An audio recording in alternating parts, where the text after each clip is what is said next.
Foi aprovado o PL 2720, né, de 2023, de autoria da deputada Dani Cunha, do União Brasil do Rio de Janeiro. Esse projeto, ela se baseou na resolução do COAF, a resolução 40 de 2021, em que trata sobre os procedimentos, principalmente das instituições bancárias, para pessoas politicamente expostas. Então ela aproveitou esse texto e utilizou a redação original desse texto, dessa resolução, e incluiu alguns tipos penais, alguns crimes para essa gama de pessoas. Então, a princípio, a gente visualiza que é um grupo, né, específico que vai desde vereadores, parlamentares municipais, até os parlamentares federais, que seriam os beneficiários principais desse projeto, né? Então, o que a gente vê é que esse projeto ele acaba beneficiando essa categoria que pode ser considerada uma elite política parlamentar, tanto no âmbito municipal, estadual ou federal. Entendi, mas beneficiando em que sentido que o senhor diz? Criando uma barreira jurídica, uma proteção jurídica, a partir do momento que tenta criar tipos penais específicos para a injúria contra atos de pessoas politicamente expostas e seus familiares, a questão de contratação, empregos em empresas privadas e o objetivo principal que era da lei, que é a abertura de contas bancárias, né?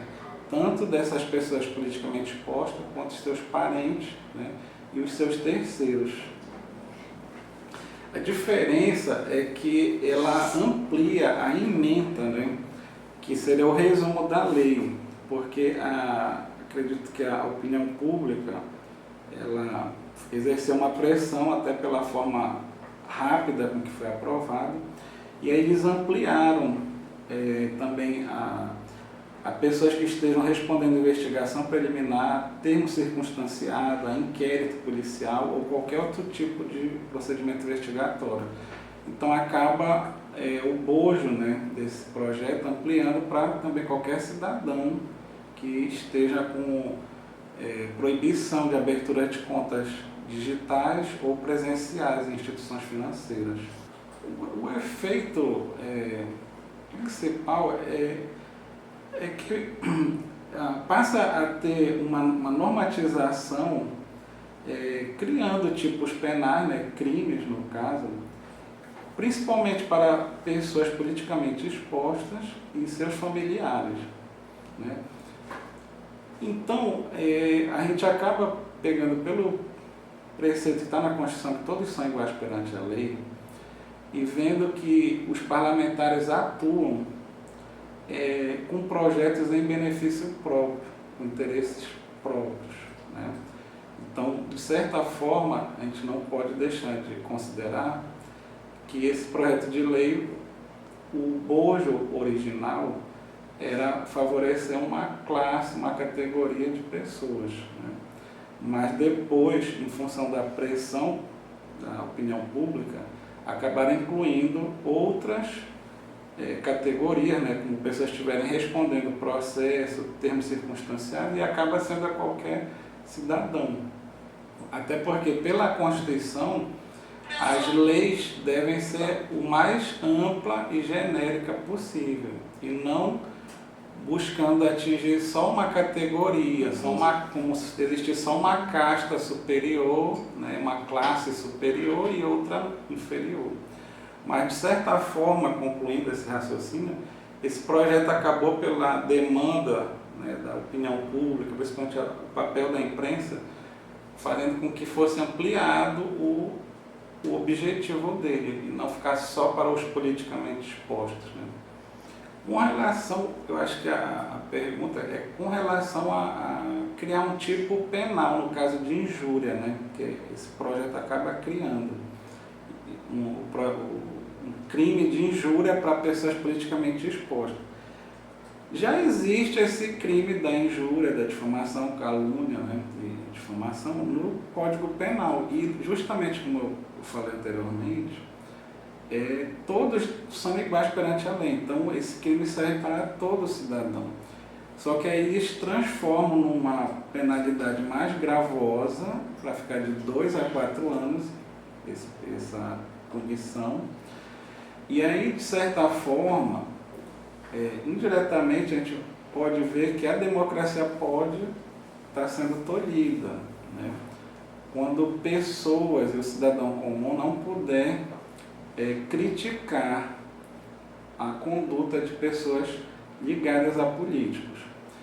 Porém, lembrando que a injúria é quando é proferida palavras ou fotos ou imagens que deturpem a verdade, né? E esse é o contexto que a gente vive hoje no Brasil, de muita desinformação. Então, a liberdade de expressão, ela não combina com a desinformação. Então, discurso de ódio,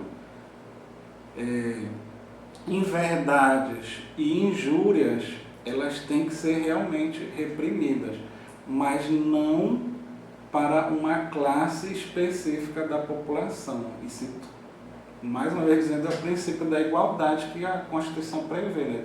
Todos são iguais perante a lei, e não criando faixas de crimes por categorias sociais. Porque o Senado, nesse caso específico do PL 2720, ele atua como uma casa revisora. Então esse texto aprovado na Câmara, ele pode ser alterado, tanto com a inclusão de novos textos, né? Ou pode ser suprimido. Em regra, o Senado ele é formado por ex-governadores, políticos mais experientes, que poderão retirar ou incluir numa nova redação, como eu disse, de acordo com a pressão da opinião pública, né? Em regra, esse projeto tinha que primeiro passar por uma das comissões, e a principal é a Comissão de Constituição e Justiça e Cidadania lá do Senado, para depois ir a plenário, diferente do que ocorreu na Câmara.